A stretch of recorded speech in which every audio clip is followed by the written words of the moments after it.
Melba Toast Jace Shore. Anita Massage Coil. What are we talking about today? We are talking about guilt. Guilt, guilt. What do you want to say about it? This is a big, stupid issue in pretty much everybody's lives, but especially in widowhood. Yes? Yes. I just want you to know that my family wears guilt like a medal of honor. Like, we are very skilled at holding our guilt close to our hearts. Do you and have cuddling it, caressing it, wow. and helping Do you it grow. You're nurturing your guilt, you're saying. I'm trying to break free of that, but it's a family trait. Yes. Do you all have guilt contests? Maybe. If we do, they're not overt. They're not like the guilt Olympics. They're undercover, I would say. So guilt is not something exclusive to widows. Obviously, I think anybody that's living right now knows this.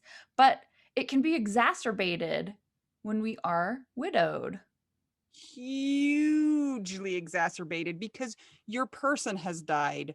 And so, of course, you're going to look back at every decision you ever made in your entire life and you're going to say, could I have prevented their death?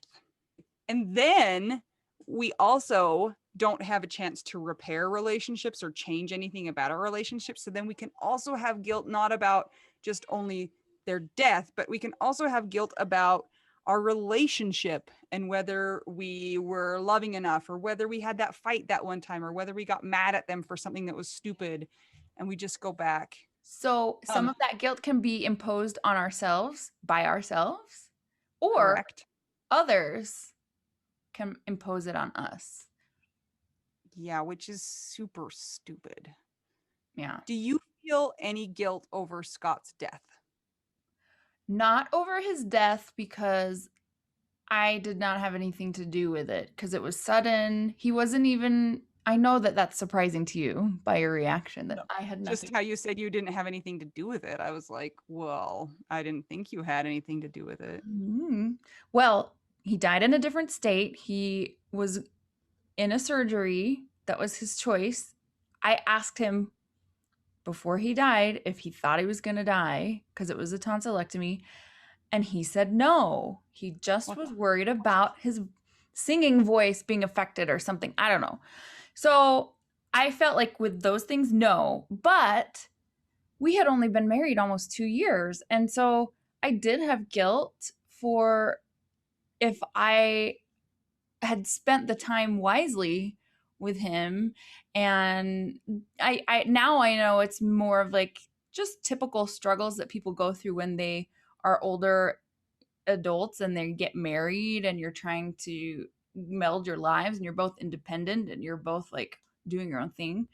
I did have a lot of guilt over that, because you cannot go back and fix anything. Or I wondered if what he thought. Like, you're trying to go through your mind and like relive every single scenario and every single situation, and like you said, like kind of go through the fine-tooth comb and see where you did wrong and what you could have done differently. And if I had said this, would he have gotten the surgery? Or what if he had had the surgery at a different doctor? What if I had put up a fight and not let him be independent? And or what if you were with him? Have you ever like felt guilty that you didn't choose to be with him instead of going to your uncle's funeral?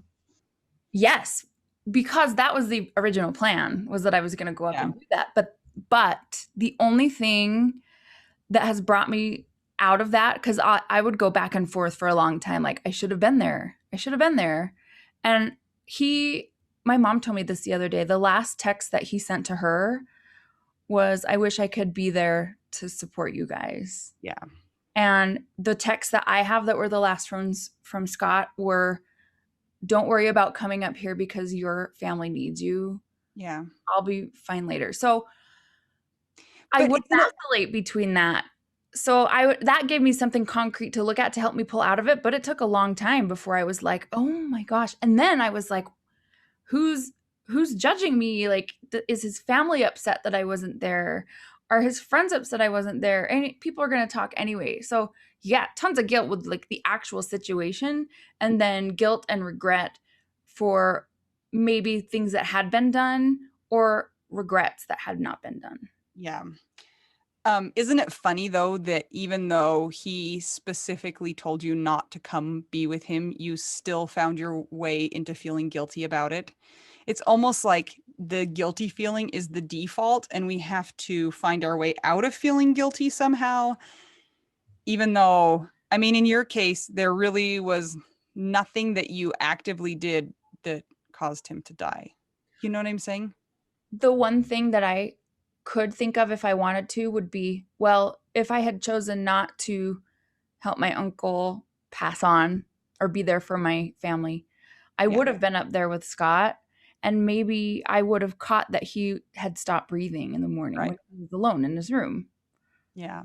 So I for sure had so much guilt about Jason's death. And I do feel like in my case, it was warranted, except for that. I want to talk later about the word guilt.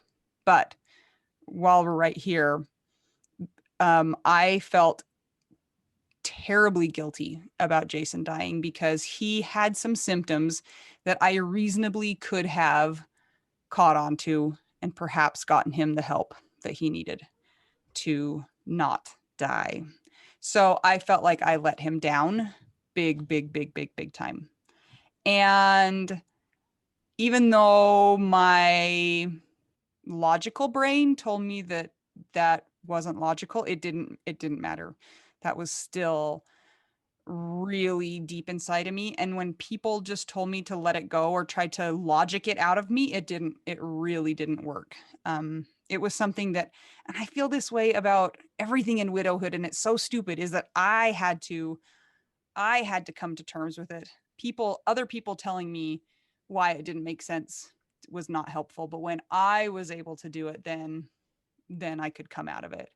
And um, I think about our friends whose husbands have died, or wives or partners or whoever have died of something more complicated like a cancer or a long-term illness, and I think about all of the decisions that have to be made during a long illness and how awful it would be to get to the end and to look back and, like you were saying, fine tooth comb and say, what if we would have chosen this different medicine? What if we would have chosen a different doctor? What if we would have chosen a different treatment? And there's just got to be 1,000 more places where you can load the guilt on yourself and load that upon yourself, and how big of a burden that must be to carry. And Oh, suicide. mm-hmm. That is so tough. It always comes with guilt. Yeah. Or Especially, substance abuse, yeah. death from substance abuse or alcoholism. Mm-hmm. Yes. So I feel like we both had fairly low guilt situations, and it was still really hard for us. The amount of guilt that is felt by people in more complex situations, I would say, is probably devastating at times, don't you think? Or Oh, yeah. For suffocating. sure. I mean, and especially in the cases of substance abuse, addicts, suicides, domestic abuse, there's a lot that goes with that because it can often not be a typical kind of I don't want to say standard, but I don't have another word for it. Standard marriage or partnership Mm-hmm. where you Oh, have yeah. kind of typical ups and downs. There could be an abuse cycle, or if in case of an addict, there's volatility and there's walking on eggshells by the partner, and there's what is considered enabling and not. And so a lot of guilt can go just with the living part before the person's even Yes. gone.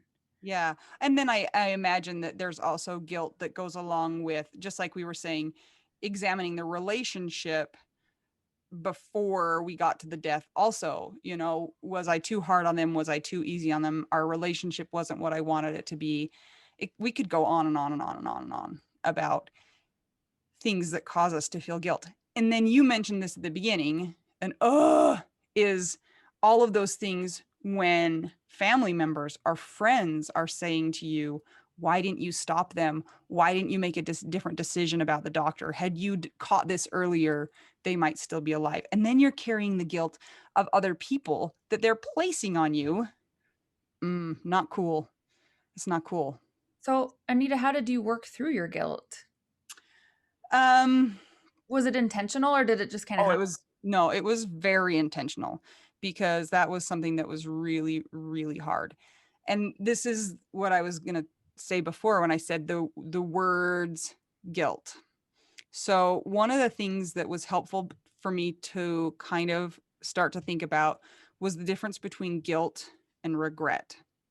So, guilt is a feeling that you feel when you have done something to intentionally harm somebody else. And did I do anything to intentionally harm Jason? No. And so I was able to let go of the idea of guilt and then grab onto the idea of regret. And regret is a normal part of human existence. If I could go back and do it over again, would I change some things? Yes, 1,000 times, yes. But it's a different idea than guilt because I didn't do anything with the intention of hurting anybody. I was doing the best that I could in that time with what I knew. And it's so easy, they say hindsight's 2020. It's so easy to look back and piece all of the things together. But in the time, of course, I didn't piece them together. Had I pieced them together and then not acted on it, maybe I could say that, guilt was actually a valid feeling. But then I started relabeling it as regret, and regret is I feel like an easier thing to wrestle with. Does that make sense? Yeah. I have a question about this. I met Please. a friend several years back when I was still in college, and I remember her saying, I hate the emotion guilt. I think it's so ridiculous and it doesn't serve any purpose. And I Mm-hmm. thought that was so fascinating that she put it that way. So, now that you've had experience with those guilt and regret things, what is Yeah. your comment on that? I agree with her. If guilt or regret, if the sole purpose is to beat ourselves up, then yeah, I think it serves absolutely no purpose. I do think that there's a part of us where I don't want to say guilt because I've already explained how guilt is, more of a wrongdoing and regret is just wishing that you could do it a different way. I do think that in some ways, sometimes regret about how we're doing things leads to some self introspection and we can change how we do things. So I think that if we are feeling those feelings and they're propelling us to become a better person in a positive and a self-loving way, then I think it's okay. But if we're trying to become a different person because we're having self-hatred and or it's making us more fearful or more turn inward or things like that, then I don't think it's a beneficial emotion, if that made sense. Yeah. It's interesting because I've heard a lot of interviews with first responders, specifically detectives, Of cops. Of course, I have, course. and they've talked. For example, one of the recent conversations I heard was about the Columbine shootings, Oh, yeah. and it was from the cops that were on that, and they were talking about what they had to carry because they had to make such quick decisions with limited information and they're doing the best that they could, and they go every day, especially like with a shooting like this, every time we're on the job and it involves a life and death thing, it's like you have to act quickly and you Yeah. have to hope for the best that you made the right decision. And he's like, sometimes I like he goes, I have survivors families that are so grateful for me for how I chose to lead my team because it saved their child. And then I have, on the other hand, the ones who I wasn't able to save because I made that decision. Yeah. And it's like, how, that's a different scenario than widowhood, sort of, but it just shows that guilt and choices come in all forms. Yeah. It's hard stuff. So, where does shame fit in with the guilt? Ooh, so shame, I don't think shame is useful at all. That's when I don't know, I guess you can shame yourself, But that's like I was saying before, where we put ourselves down and we make ourselves feel smaller and we make ourselves, have self-hatred. And that doesn't do anything for anybody. And I feel like oftentimes we feel shamed from those outside sources for making the decisions that we made. And I think that the very vast majority of the people on this planet should not feel shame or should not feel guilt about how things went down. I think that all of us, it is totally reasonable to say that we have regrets. We have boatloads of regrets, but none of it was done with the intention to harm. That's interesting. You mentioned the word should. Yes, I know. Every The time I say that, it's like, It's just, I know, it's so hard. It's part of our vernacular. It just comes yeah, out. But just the word should can place, I don't know, it signifies to people that they did something wrong. And so maybe changing a vocabulary to something like you didn't need to feel guilt. I don't know. What do you think? Options? I feel like should is a word that I have a hard time replacing sometimes. I understand the idea behind not shoulding on ourselves, except for in cases of safety or well-being or whatever. But that goes back to what I was saying about when people would try and tell me that I should not feel guilty. I kind of felt like don't don't try and force me to feel one way or the other. But on the same token, like in the universe's way, I should not have felt guilty because I didn't do anything wrong, or I didn't do anything with the intention of malice, even if I did something wrong. Because I mean, there are accidents that happen. There are people do things that might even have caused the death of their spouse. And as long as it wasn't done with the intention to hurt, then guilt is not the right feeling. Yeah, you're not going to go to prison. Maybe you will. I Maybe don't you will know. if it's warranted. I don't know. Well, Yeah. Anita, I remember vividly when you were going through those times of you were because you've been pretty open about your journey on Facebook.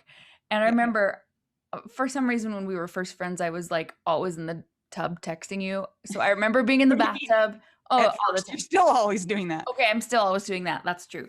Yeah. But you were saying everybody is telling me that I should not feel guilty. Go look at my Facebook post. And so I did. And I remember reading it and being like, "Oh man, I totally understand why they're saying those things, but I would not have known that it's causing some upset with Anita unless she had told me." And it was an interesting perspective because it changes over time. Like maybe now if you said that because you've worked through it, would Yeah. you think differently? I don't know. I just go back to that idea that it's something that each person has to pull out of themselves. So you can tell me, don't feel guilty all you want, but until I have come to terms with it, then um it's not going to happen. It's like the beach ball analogy. And actually I had a friend who her baby died and they were talking about feeling guilty, and I said this, and I think it was very controversial to the room. I said, you don't try and push your guilt away. And they were all like, what? She's obviously not responsible. And I said, of course she's not responsible, but sometimes you have to kind of sit with that feeling and you have to ask yourself questions about it, and you have to come out of that tunnel by yourself instead of everybody else saying, of course it's not your fault. Of course it wasn't her fault, but just telling her don't feel guilty was not going to help her find her way out of that tunnel. It was like, you need to sit with that. You need to ask yourselves those questions. Did I do it on purpose? Was there, is it a regret, or is it a guilt? Am I shaming myself? All of those kind of questions. Yeah. So And whether or not it's valid or true, you will determine over time. And that's one thing that's so interesting about the loss journey is everybody that's like a therapist or a thought worker, the advice is make friends with your grief, make friends with your emotions, yeah, learn to sit with it. And it's so hard because it's uncomfortable. It's yeah. painful. It like shreds us. It's like It's Wolverine came up to our chest and went, wah!